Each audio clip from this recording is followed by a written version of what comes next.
Bonjour à toutes et à tous mes amis, aujourd'hui on va préparer pain farci aux viandes hachées. Les ingrédients pour la recette, alors il me faut de la farine, du ricotta, fromage râpé, un verre de lait, un verre d'eau, un verre d'huile d'olive, une cuillère à café de levure boulangère, de sel et de la viande hachée, un peu de poivre vert coupé de petits morceaux, un peu d'harissa, tomate concentrée, j'ai pris la moitié d'une cuillère à soupe de tomate concentrée, de l'ail, poivre noir, et c'est tout. Et on met une cuillère à café de sucre, parce qu'on utilise la tomate concentrée, elle est un peu acide. Voilà, et un sachet de levure chimique. مرحبا بكم. اليوم باش نحضروا خبز محشي باللحم المفروم. وشنو يلزمنا للروسيت؟ يلزمني الفرينه، ريكوتا، فرماج رابي، كيس ماء، كيس حليب، كيس زيت، مغرفه خميره خبز، وساشي خميره جاتو الشيميك، والملح حسب الرغبه. وعنا الحشو نتاعنا، عنا اللحم المفروم، عنا الفلفل اكحل، الثوم، تفوحوا بالفواح اللي تحبوا عليها انتم. مستحسن ما تكثروش اللفاحات في الروسيت هذيا خاطر باش ما تضيعوش النكهه نتاع اللحم المفروم. وعندي طماطم حكوك معجونه، نحط عليها مغرفه نتاع قهوه سكر باش تنحي القروسيه اللي فيها. وعنا الهريسه. الروسيت هذه شويه تجيكم موزوزه شويه باش تجيكم بنينه. وشنو يلزمني اخر؟ هذا مكان باش نحضروا الروسيت نتاعنا. اول حاجه ناخذ الخميره نتاعي، je prends le levure boulangère, j'ajoute de l'eau tiède et on va mélanger ça tout d'abord.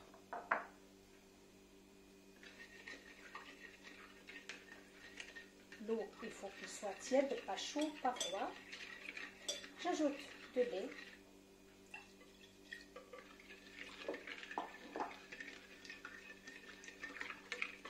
ونحط عليهم شويه فرينه باش تتحللنا. Je prends un peu de farine.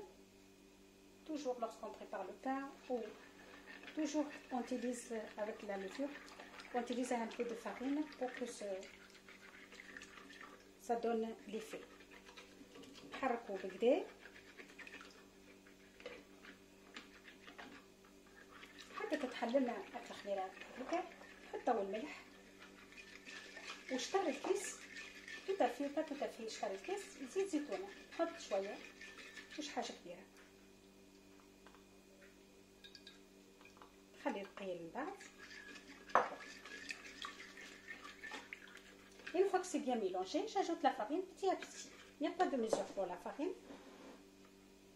Le plus important, le verre que vous l'utilisez, c'est lui, vous mesurez lait, d'huile d'olive et de l'eau. نفس الكيس هذاك هو المهم توزنوا به. ومن بعد تلموا الفرينه بتاعتكم داك الخليط هذاك اللي خلطوه، وانتم حسب الرغبه قداش باش تعملوا. تحطوا الفرينه بالزيت بحذاكم وتبداو تخلطوا حتى تلموا العجينه كيما تعملوا في الخبز عادي. كومون بريبار دو بان. فوالا نلم العجينه بتاعي. هي الريسيت هذه تشبه الحقيقه للملاوي. وفا ترافايي على ماسينيم، نخدموا بداياتنا باش نحسوا بالعجينه بتاعتنا شنو يلزمنا، باش ما نكثروش من الفرينه، باش ما نفوتوش الميزان اللي حطيناه. انا حطيت بزيت فرينه ونسي جنب، مانيش باش نعمل حاجه كبيره.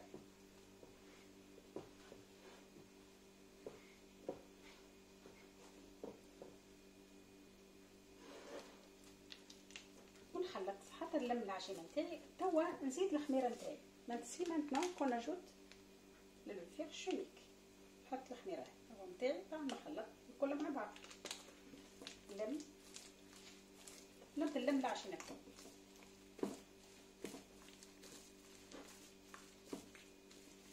ajoute un petit peu de farine.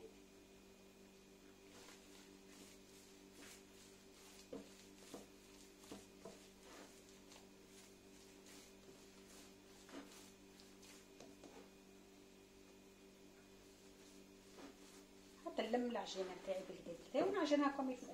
faut pétrir après votre pâte au moins 10 minutes.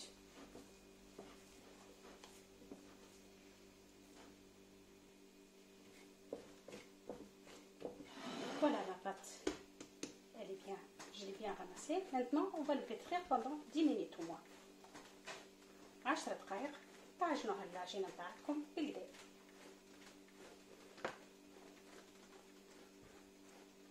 العجينة نتاعي تعجنت بالكدا. ندهن ايدي بالزيت، مش حاجة كبيرة، جست باش من بعد ما تلصقكمش. On va le laisser se reposer le temps que je prépare ma farce.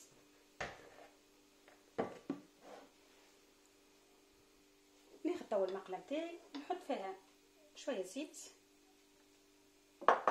نحط فيها الفرص هذيك الموجودة كلها عندي. Je mets tout.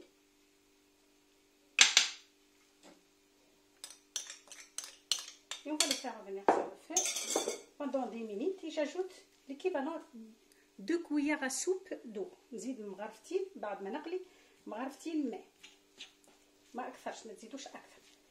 Et on va نصعدوهم على النار لمدة 10 دقائق، ما نطولوش برشا.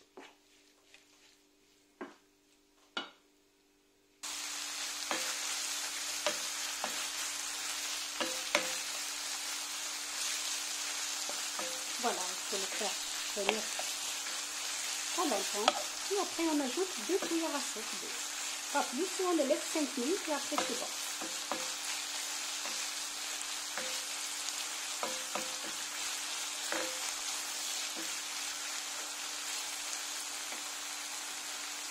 Là, j'ajoute les 2 cuillères d'eau. هو زدت الزيت البارد نتاع الماء، مانيش باش نكثر ياسر الماء باش نجم نحط الفرص في الخبز نتاعي ونعجن الخبز نتاعي كل شيء. هاك جست باش تحل شوية في اللحم وتلف فيه حطينا، ماهيش حاجة كبيرة، ما حطيناش حاجة كبيرة، مي كمان باش يتحلوا. والسكر هذاك باش ينحي الكروسيه نتاع الطماطم، لا أكثر ولا أقل. نحطها هي سيدة.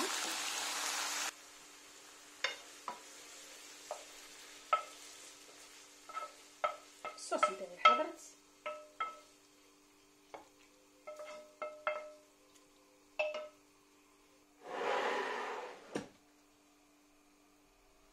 ناخذ توا الخبزة نتاعي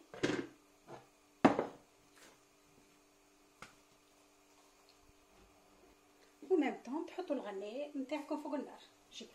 J'ai préparé ma poêle sur le feu le temps que ça chauffe. ناخذ توا الخبزة نتاعي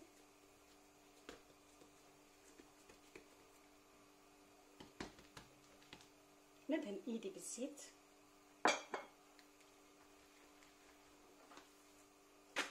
باش نجم نحل الخبزة كوم الفو.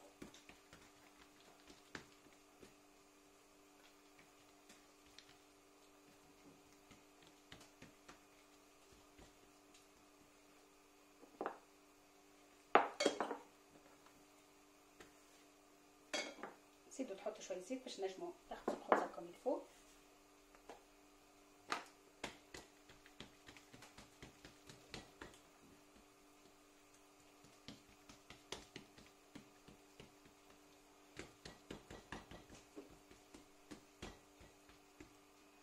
تاخذوا توا الفارس هذيك نتاعكم اللي حضرتوها حليت، وماذا بيكم ما تهزوش الزيت هذاك في الوسط. نحطوا شويه ريكوتا، فرماج رابي زاد كيف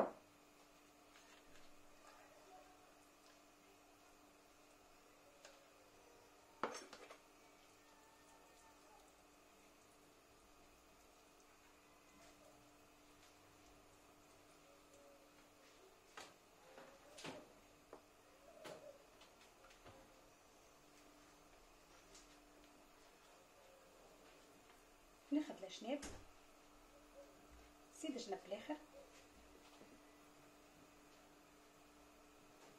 نزيد نسكرها بالطريقه هيك.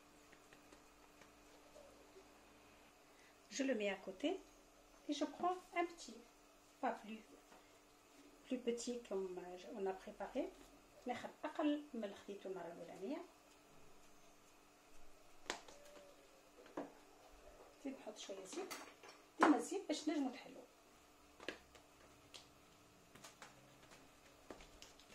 كيما حليتو الاولاني بالضبط. ناخذ توا الخبزه اللي حضرتها كيما ريتو نطبق بالطريقه هذه، C'est de cette façon, on va le mettre ici. Le plier.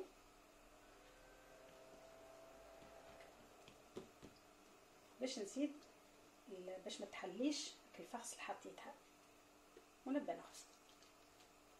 نخبزها بشويه بشويه حتى نجم نكمل الخبزه نتاعي. faut un peu de patience parce que c'est pas facile la vérité. Là je prends mon pain et on va passer pour le faire cuire.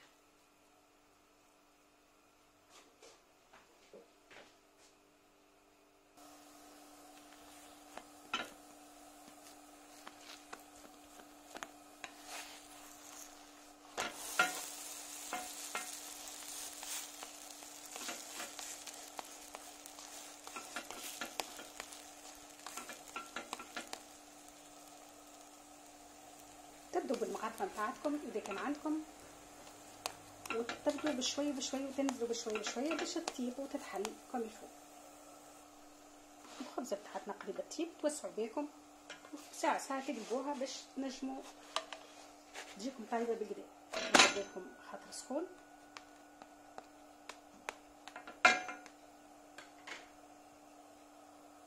ولا جناب تنجموا تدوروهم بدين تاخذوا سويمه وتشدوهم الجناب تطيبوهم. نوريكم كيفاش كنجم، خاطر كي نبداو نصوروا ما نجموش. j'essaie de vous montrer. Je prends pour les côtés, je prends de cette façon. C'est chaud, c'est vrai, mais patience jusqu'à je cuis les côtés. Voilà. Là, je vous montre une autre façon, c'est plus facile pour tout le monde. Je partage mon pain. Je prends une plus petite que l'autre. Je prends la première où je mets ma farce tout d'abord. Je le prépare. Je le mets à côté et je prends, qu'est-ce que je mets en haut, plus petite. Là, je le prépare. Il faut que vous avez la place pour vous pouvez travailler. C'est très facile. Comme ça vous êtes tranquille. بالطريقة دي باش نوريكم سهلة برشا الحقيقة وتنجموا تحضروها. راهو كيف كيف نفس الريزلتان، نفس العجينة كيف كيف.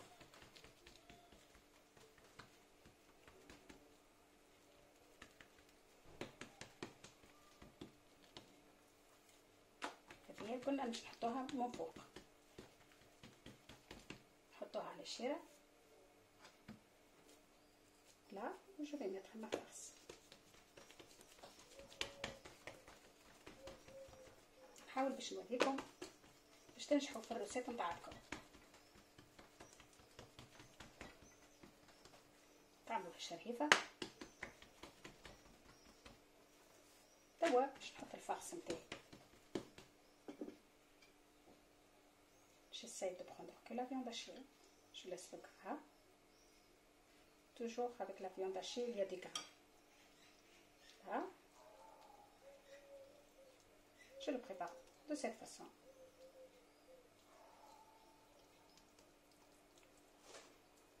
C'est plus simple. Voilà. Je mets le ricotta.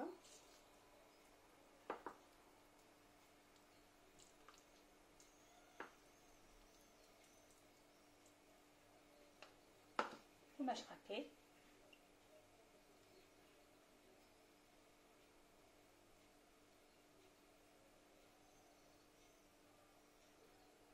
كما تشوفوا الطريقه هذه سهله برشا.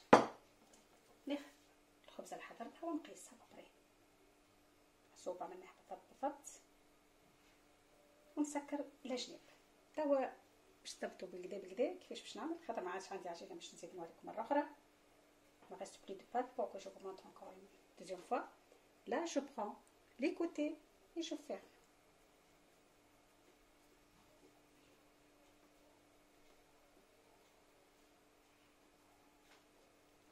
C'est très facile.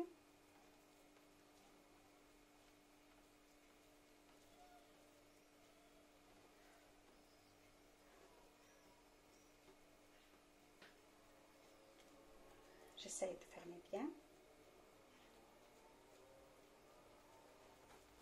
Là, tout direct, je le mets à ma poêle.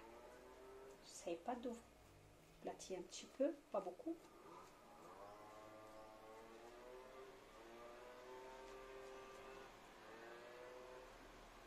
Et les côtés, vous faites attention, les côtés, il faut bien fermer. Là, on va le prendre à cuisson. ولهنا باش ننزل على جناب، نحاول ننزل على جناب الكوتي.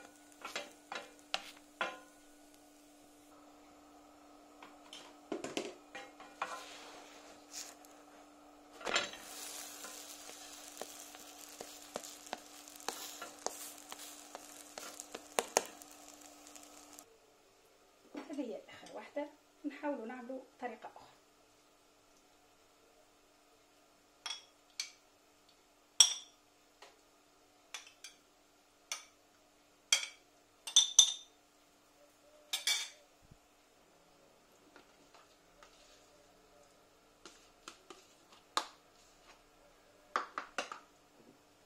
ناخذ القالب الفرماج والريكوتا،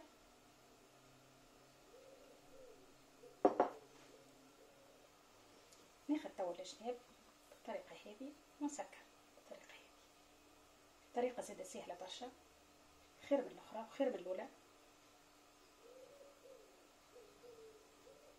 باش ما تحالفكمش. سكروا بالطريقه هذه، بعد تبسطوها، تحاولوا باش ما تحالفكمش.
Voilà mes amis, notre pain il est prêt, c'est un pain formidable, je vous dis il est très bon, je vous assure, c'est une recette, c'est vrai, c'est pas facile à le faire, mais elle est très bonne. J'espère que vous avez aimé ma façon de le préparer, n'hésitez pas à vous abonner et merci beaucoup. صحابي وحبيبي الخبز متاعنا باللحم المفروم احضر، خبز تحفون برشا، يتطلب الحقيقة شوية بوسعبال باش نطيبوه، اما راهي روسيت تحفونه برشا.